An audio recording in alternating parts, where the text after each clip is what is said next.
Okay, picture this. It's Sunday morning, right? You walk into what you think is a church service, but the whole place is pulsing, laser lights, smoke machines going, and this driving bass line, like 130 beats per minute, just constant. Nonstop energy. Exactly. Yeah. And there's no pulpit, no choir. And this is the kicker often, no sermon, nothing. Just sound and light. Yeah, just people moving, dancing, totally lost in this collective rhythm. And some folks there, they actually say they can worship God better doing that, dancing to what most people call secular house music, than singing hymns.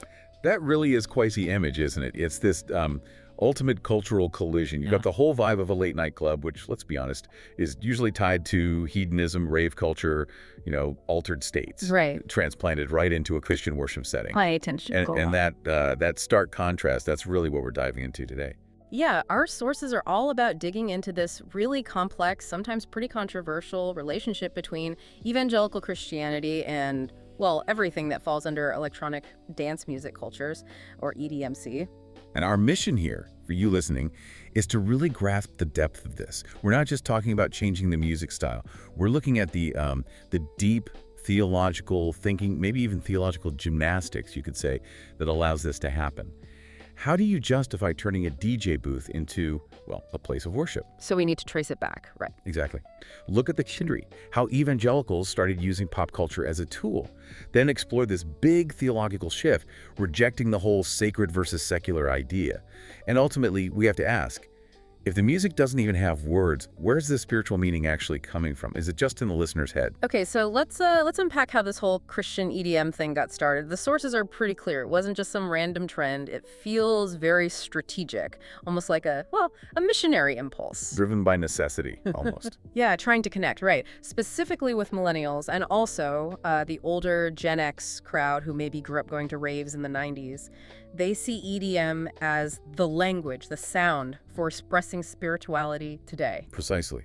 And that need, that drive, it directly led to what we now call Christian electronic dance music, or CEEM. And you see artists popping up in this space, names like Capital Kings, Matt Parker, Bryce Price, even groups like Hillsong Young and Free. They've really nailed that high energy, high BPM sound. But the content, that's where it gets interesting, isn't it? Because usually you think Christian music, you think explicit lyrics about faith. Right. But the sources point out that a lot of the key electronic producers here, someone like DJ Flevel, for instance, often make tracks with hardly any vocals. And when there are lyrics, they're often, pretty ambiguous, not overtly religious. And many don't even label it Christian music. Exactly. They kind of avoid the label. The idea is they're sharing their faith, their story, their worldview through the sound itself, through the structure, the feeling, not just the words. Which means the music can sound, well, pretty much identical to what you'd hear on mainstream radio or in a club. Totally indistinguishable sometimes. And if the sound is the same, then the role of the DJ changes, doesn't it?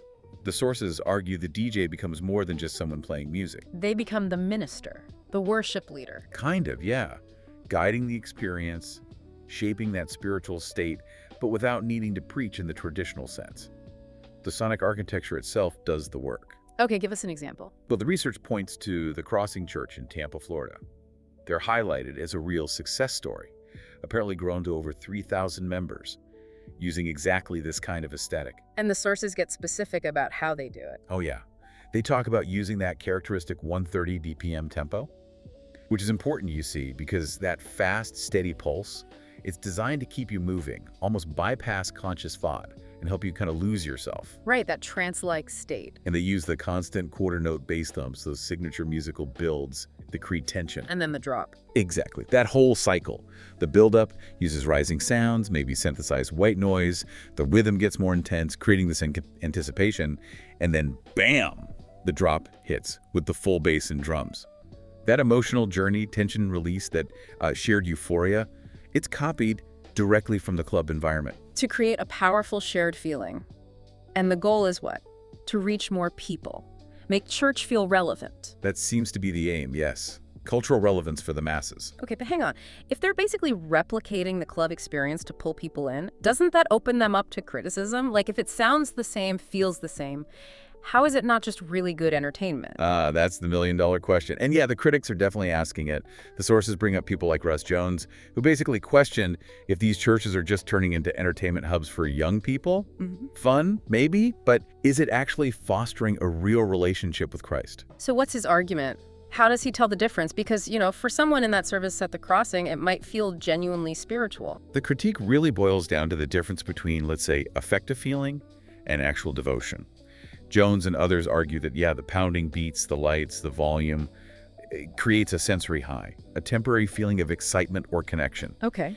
But they argue, does that feeling automatically translate into the core evangelical stuff like repentance, deep self-reflection, a changed life? Or is it just a really fun collective vibe? They worry people might confuse the excitement from the music with the message of the faith. So is the medium getting in the way of the message? Or is the music actually helping transform people? That's the debate. That's exactly it. Is it just a shiny tool to get folks in the door, after which you switch back to traditional teaching? Or is the music itself capable of conveying spiritual truth? Tool versus essence. Precisely. Is it just functional bait? Or is it a genuine vessel for spiritual art? And this whole tension, between using culture functionally and seeing it as spiritually valid in itself, that's been playing out in evangelicalism for decades, especially with music. Right? So to really get why a church in Florida feels okay blasting high BPM tracks, we have to understand this whole historical baggage around the sacred versus the secular in American Protestantism. It's a deep divide. And maybe before we jump into the history, we should clarify what even makes a genre secular or sacred in the first place. Because it's not always obvious, is it? No, it's not just about the instruments or the tune. The research defines genre more like a strict code of sonic requirements. Think of it as a set of rules or conventions. Like techno has to have certain sounds and rhythms. Exactly. Or drum and bass needs those specific fast, broken beat patterns. But here's the twist. The sources point out that labels like contemporary Christian music, CCM, are often just marketing tools. The music industry slaps that label on for promotion, to sell records to a specific audience. It's not always about deep artistic or theological definition. So the industry carves out this safe zone for Christian consumers, but it's more about commerce than theology. Often, yes, it's about marketability. And look, this whole struggle with popular culture is not new for evangelicals. There are two huge historical moments that really set the stage for today's EDM scene. Yeah. The first big one is the Jesus People movement back in the late 60s, early 70s. The Jesus freaks. That was when the church first really looked outside and thought, whoa, we need to speak the language of the counterculture. Exactly. Early evangelicals saw rock music wasn't just noise. It was the language of the hippies, the youth, the anti-establishment crowd. So they deliberately took up rock, called it Jesus music, specifically as an evangelistic tool. They figured, if we want to reach these kids, hymns aren't going to cut it. We need guitars, we need fuzz pedals. They needed relevance. And they weren't subtle about borrowing the language either. They tapped right into the counterculture's talk about transcendence, altered states. The sources mentioned they literally pitched Christ as the ultimate trip. Wow. Playing on that whole psychedelic search for meaning. Precisely. Capitalizing on it, offering a spiritual high instead of a chemical one. Right. And that move right there, that was a massive shift towards what you could call experiential Christianity, focusing on the feeling, the experience. That really echoes the EDM discussion today, doesn't it? Both movements see young people looking for some kind of intense, often communal experience, a high, whether it's from LSD or a rave. And the church steps in saying, we have the real source of that feeling. It's the same underlying strategy. But adopting rock music like that, using it as a tool, immediately sparked this huge internal fight within Christian music circles. Yeah. What's the real purpose here? Is music art? Or is it just a functional ministry tool? And that debate led to these different camps within CCM, right? Yes. 3 main orientations, as the sources call them. And understanding these is absolutely crucial for seeing where Christian EDM fits. Okay, let's break them down. First up, separational CCM. Right. This is the Christ against culture crowd. Very dualistic thinking. Huh? The world is bad, fallen, separate from God. Therefore, culture is inherently dangerous unless it's completely scrubbed clean and made explicitly Christian. So for them, music is judged only by the lyrics. They have to be super clear, super evangelistic. Exactly. Overtly Christian content is the only thing that matters. And they actively rejected sounds like hard rock or anything with blues roots because they associated those sounds with sin, basically, with sexual promiscuity and drug abuse, as the sources put it. So music is purely functional, a tool to deliver a message, and the sound itself has to be safe. Yep. They worried that just adopting worldly sounds would automatically contaminate the message. Risk by association. Okay, then the second group, integrational CCM. This is more Christ of culture. Think 80s and 90s artists trying to cross over into the mainstream. Amy Grant is the classic example, making positive pop music, maybe with less direct Bible quoting. Trying to be relevant in the wider culture. Yeah, the goal was influence, to show Christians could make slick, professional music that could compete in the secular marketplace.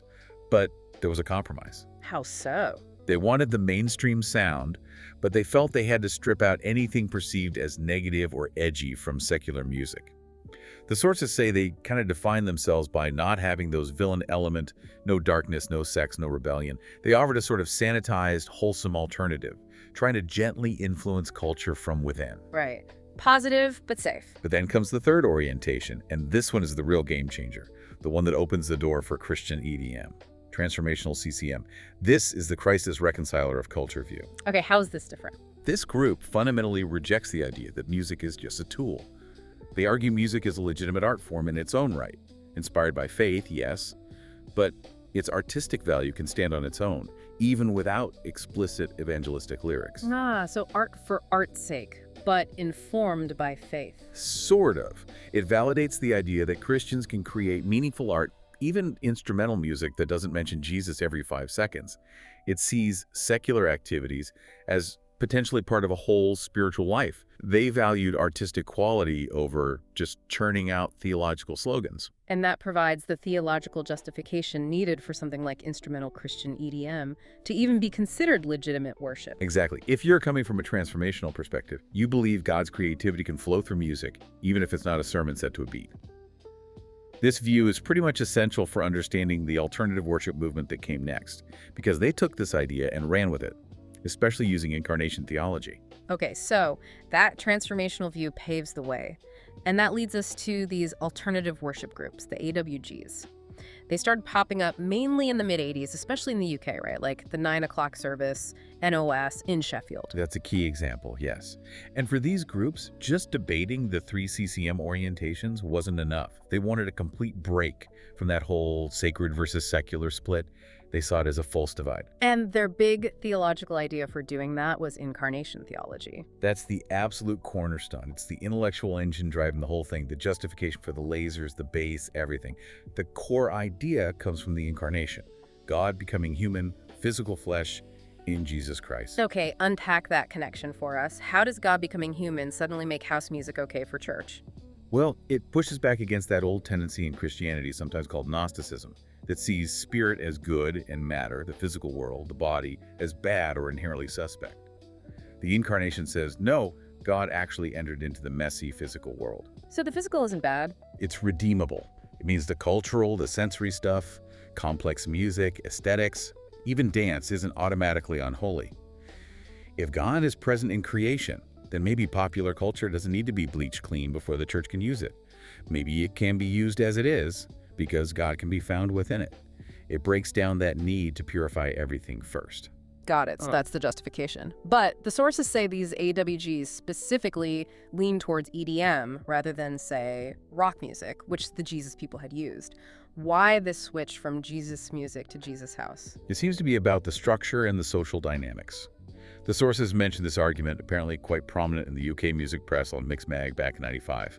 The idea was that rock music is fundamentally about rebellion, often about the individual performer, the ego on stage. The rock star persona. Exactly. And they argued that conflicts with Christian ideas of humility, community, submission. Whereas house music and club culture felt different.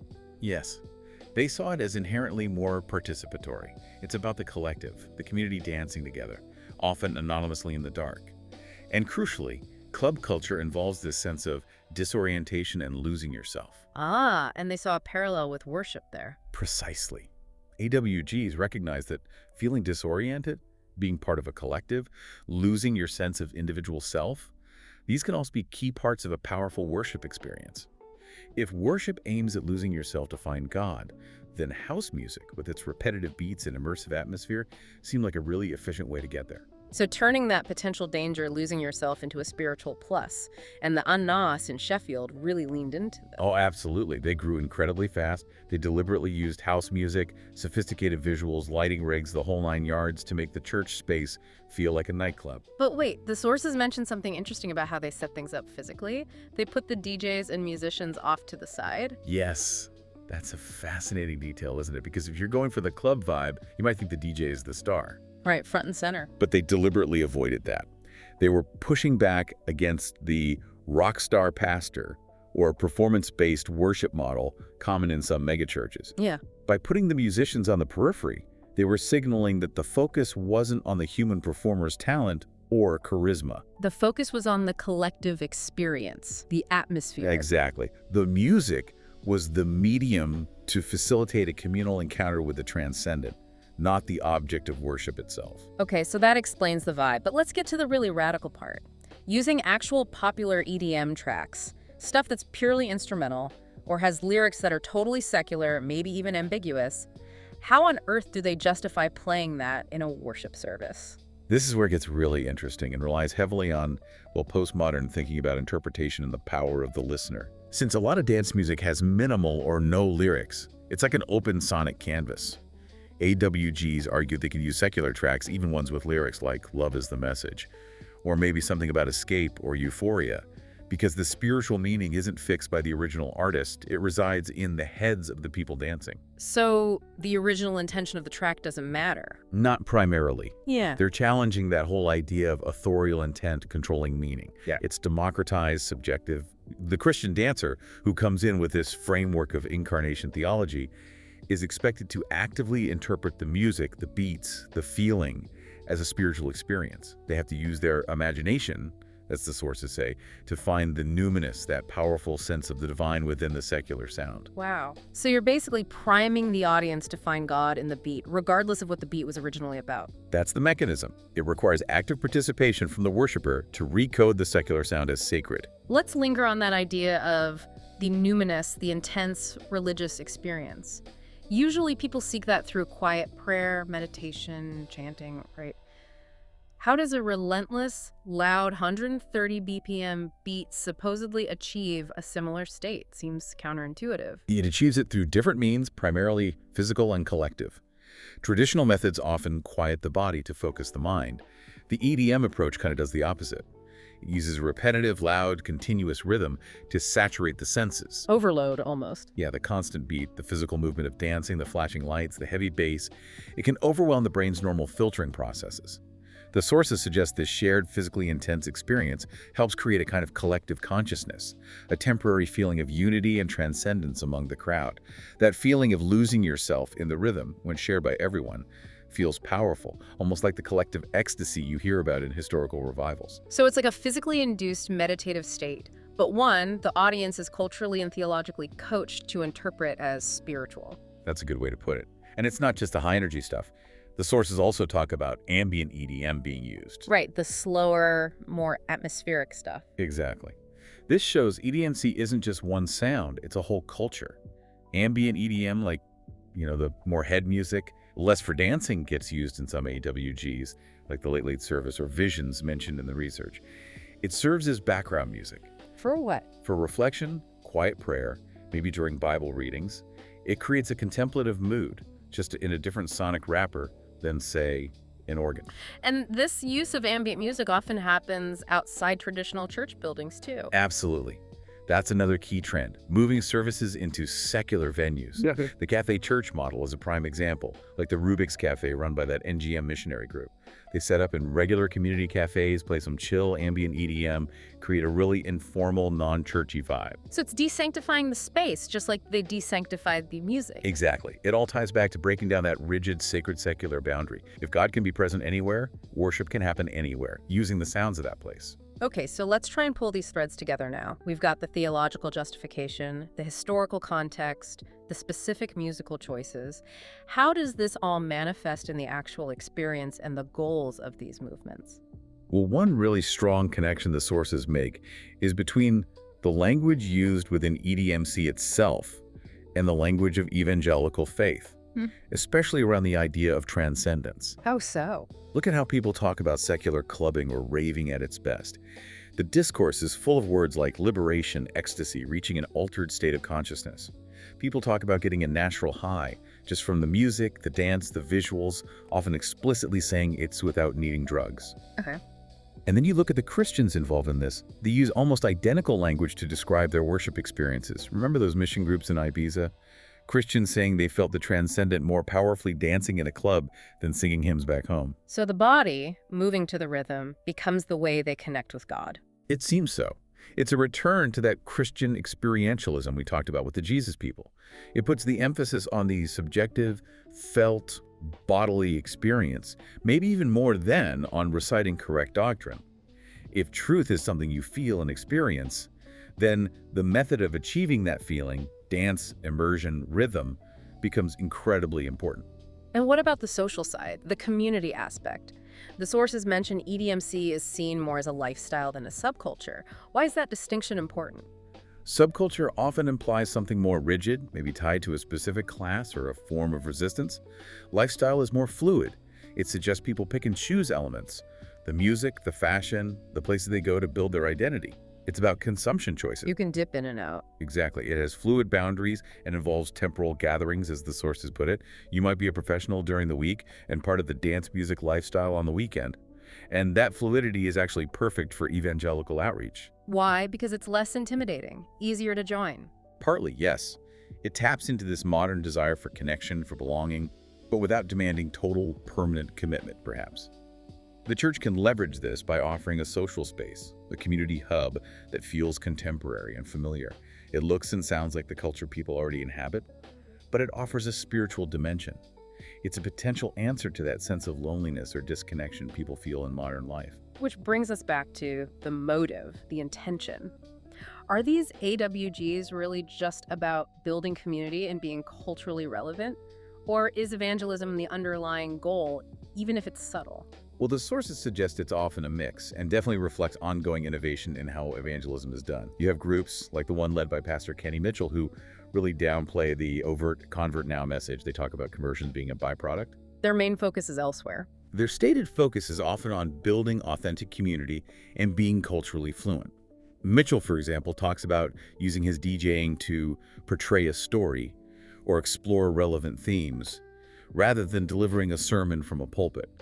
It's about making the whole experience sensitive and understandable to unbelievers. So it's like designing the environment for the unchurched, hoping they'll feel comfortable and maybe encounter something spiritual indirectly, a kind of atmospheric evangelism. That seems to be the idea for some, cultural fluency first.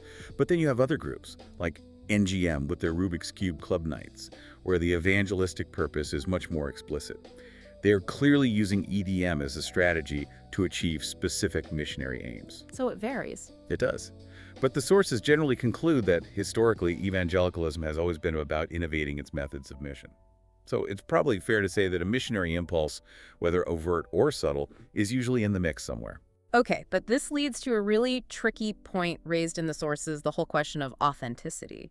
They suggest that maybe one reason some of these initiatives haven't seen huge numbers of converts is because the Christians involved might be seen as, well, not genuinely part of the culture they're using. Yes, that's a critical observation. Think back to the Jesus people. Many of the early Jesus music proponents were former hippies. They had street cred. They understood the counterculture from the inside. They were authentic. Right. But if today's Christian EDM proponents are perceived as just sort of borrowing the cool bits, the beats, the lights, without truly understanding or living within the broader EDMC lifestyle, well, then the whole thing can come across as artificial, as appropriation. Like the church is just trying on a costume to look relevant. Exactly. Like they're using the sound as a purely functional tool, again, without real connection.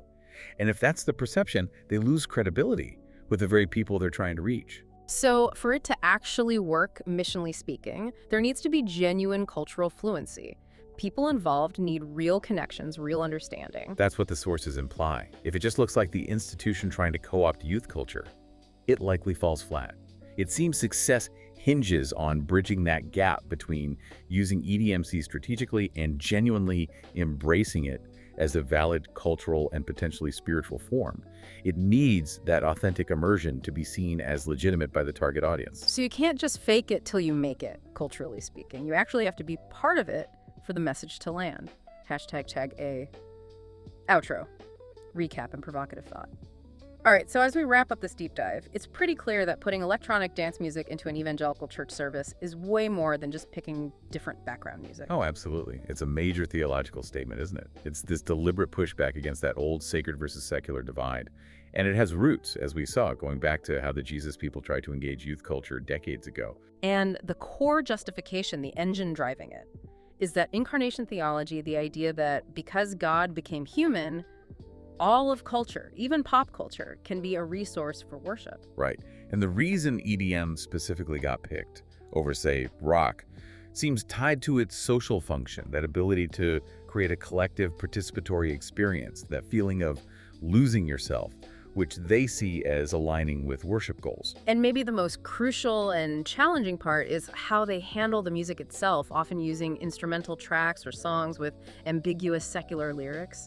It all comes down to the listener's imagination, right? They have to actively interpret the sound as spiritual. That's the key move. The meaning isn't necessarily in the music itself anymore. It's generated by the listener's interpretation and experience. Which leads us right back to that really provocative question we started with. Yeah. If Christians are justifying the use of purely instrumental dance music, or tracks with lyrics that could mean anything, and they're saying the spiritual meaning comes entirely from the listener's subjective interpretation, from them finding the numinous in the sound, well, what does that imply? Does it mean the spiritual value isn't in the message anymore, but entirely inside the individual's head? That's the question. If the whole experience relies on subjective interpretation, on that feeling of physical release and sensory immersion, what's the actual difference between a moment of worship in a church designed like a club and a genuinely profound, moving, maybe even transcendent moment someone has on a secular dance floor somewhere like Ibiza? Yeah. Has that line between sacred and secular actually been erased? Or has it just moved inward into the mind and the heart of the person dancing? Something to definitely think about.